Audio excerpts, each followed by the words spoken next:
नमस्कार दोस्तों, जय माता दी। अगर आपने इस बार नवरात्रि के व्रत रखे हैं तो आज का यह वीडियो आपके लिए बेहद महत्वपूर्ण होने वाला है, क्योंकि अक्सर देखा जाता है कि भक्त पूरे 9 दिन श्रद्धा और भक्ति के साथ व्रत तो रखते हैं, पूजा पाठ भी करते हैं, लेकिन जब बात आती है अंतिम दिन की यानी व्रत के समापन की, तो वहीं सबसे ज्यादा गलतियां हो जाती हैं। बहुत से लोगों को यह सही तरीके से नहीं पता होता कि हवन कब करना चाहिए, कैसे करना चाहिए, कौन कौन सी सामग्री का उपयोग करना चाहिए, आहुति किस प्रकार देनी चाहिए और सबसे महत्वपूर्ण बात, पूर्णाहुति कैसे की जाती है। और यही कारण है कि कई बार पूरी श्रद्धा के बावजूद भी पूजा का पूर्ण फल प्राप्त नहीं हो पाता।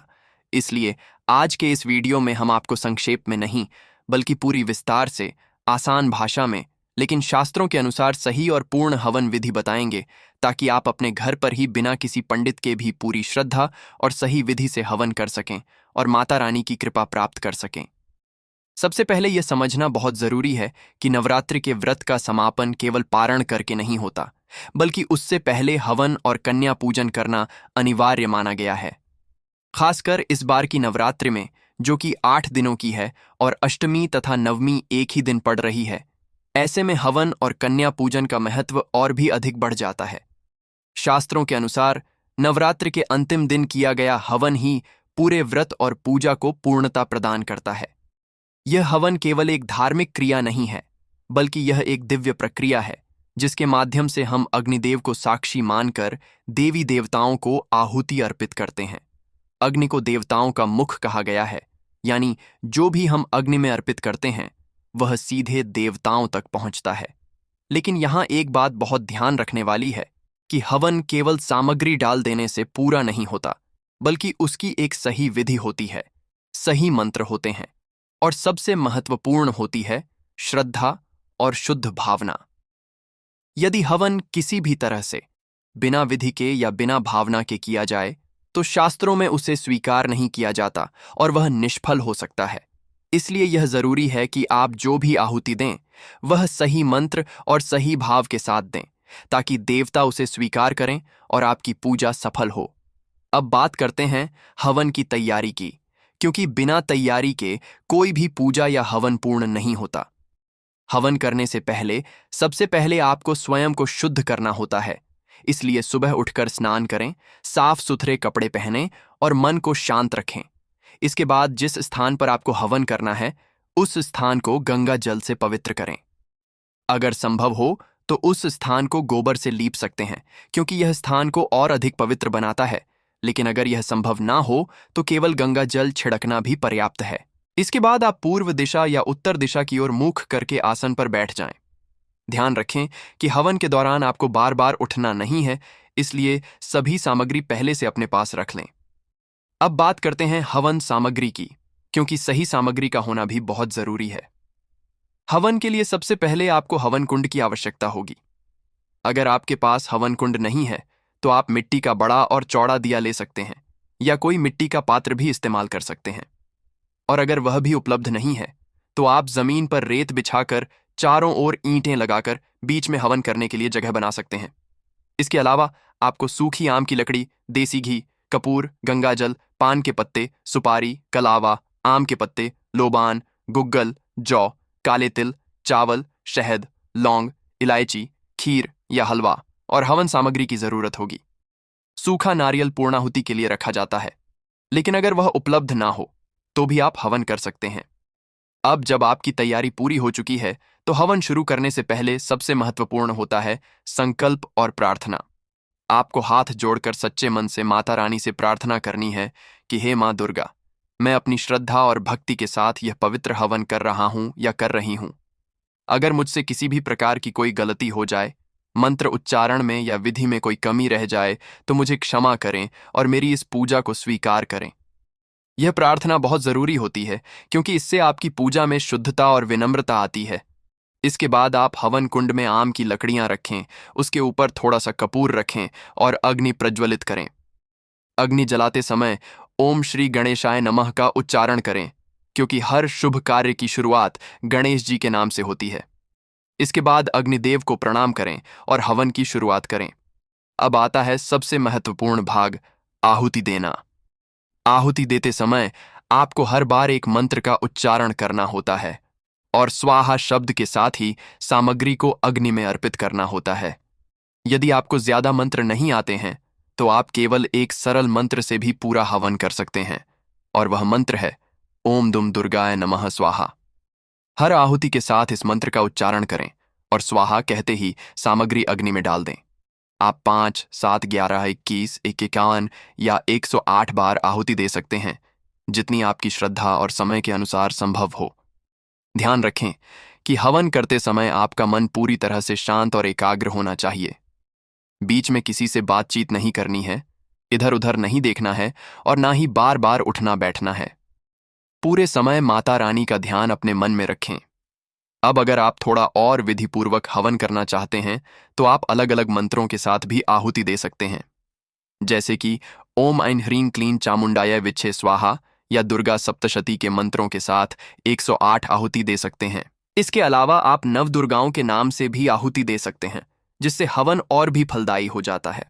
अभी आपने जाना कि हवन की शुरुआत कैसे करनी है, सामग्री क्या होती है और आहुति किस प्रकार दी जाती है।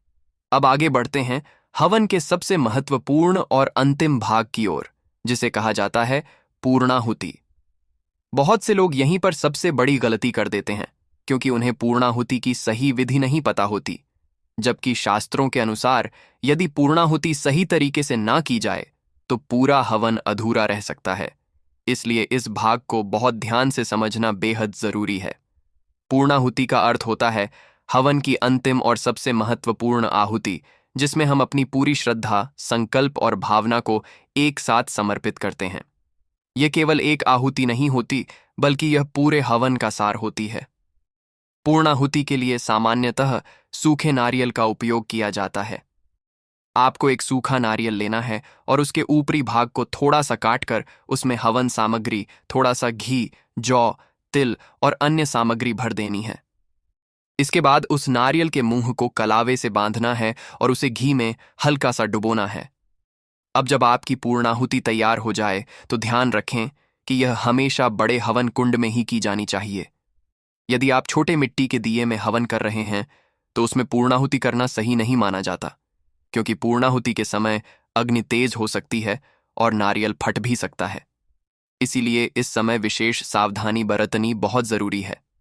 आसपास कोई ज्वलनशील वस्तु ना हो और बच्चे पास में ना हो, इसका ध्यान रखें।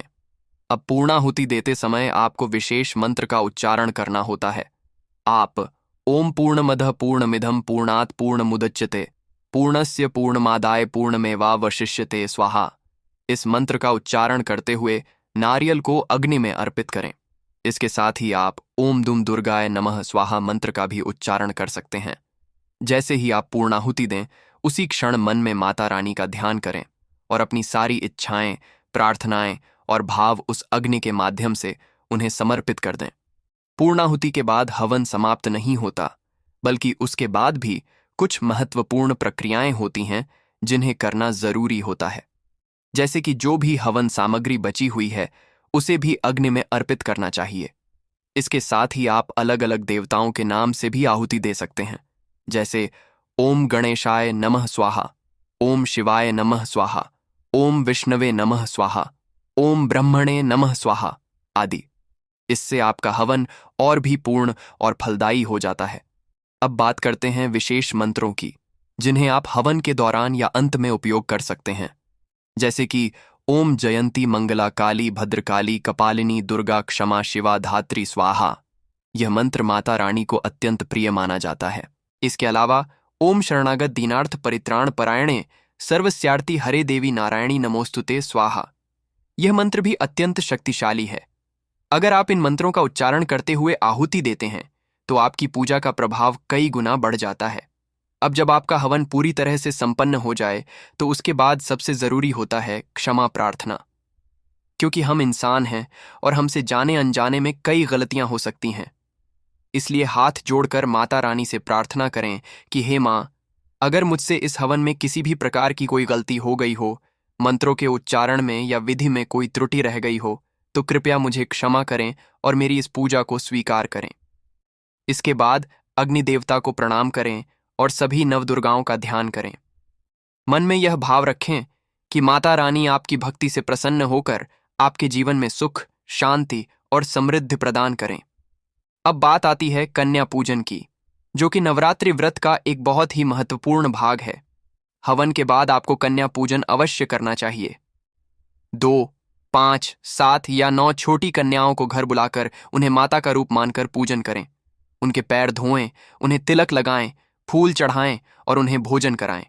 भोजन में पूड़ी, चने और हलवा देना शुभ माना जाता है। इसके बाद उन्हें दक्षिणा और उपहार देकर आशीर्वाद लें। अब अंत में आता है व्रत का पारण, यानी व्रत खोलना। ध्यान रखें कि व्रत का पारण हमेशा कन्या पूजन और हवन के बाद ही करना चाहिए। पारण करते समय आप सबसे पहले माता रानी को भोग लगाएं और फिर स्वयं प्रसाद ग्रहण करें। कोशिश करें कि सात्विक भोजन से ही व्रत खोलें और अत्यधिक भारी या तामसिक भोजन से बचें। अब कुछ महत्वपूर्ण बातें और सावधानियां भी जान लेना जरूरी है, क्योंकि अक्सर लोग छोटी छोटी गलतियां कर देते हैं जो हवन के प्रभाव को कम कर सकती हैं। जैसे कि हवन करते समय गंदे कपड़े नहीं पहनने चाहिए, मन में नकारात्मक विचार नहीं रखने चाहिए, हवन के बीच में उठना या बातचीत करना नहीं चाहिए। इसके अलावा आहुति देते समय मंत्र का उच्चारण स्पष्ट होना चाहिए, बहुत तेज या बहुत धीमा नहीं होना चाहिए। हवन की अग्नि को अंत में स्वयं शांत होने दें, उसमें पानी डालकर बुझाना सही नहीं माना जाता। जब अग्नि पूरी तरह शांत हो जाए और राख ठंडी हो जाए तो उसे अगले दिन किसी पौधे में या पवित्र स्थान पर विसर्जित कर सकते हैं।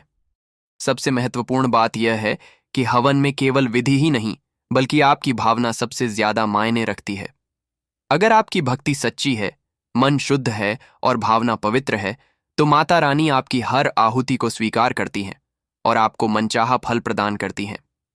तो इस प्रकार आप अपने घर पर ही पूरी श्रद्धा और सही विधि के साथ नवरात्रि का हवन कर सकते हैं। अगर संभव हो तो किसी पंडित जी को बुलाकर भी हवन कराया जा सकता है, लेकिन अगर आप स्वयं करना चाहते हैं तो इस विधि से आप बिल्कुल सही तरीके से हवन कर सकते हैं। उम्मीद है आपको यह जानकारी पसंद आई होगी और यह आपके लिए उपयोगी साबित होगी। अगर आपको यह वीडियो अच्छा लगा हो तो इसे लाइक करें, शेयर करें और चैनल को सब्सक्राइब करना ना भूलें। जय माता दी।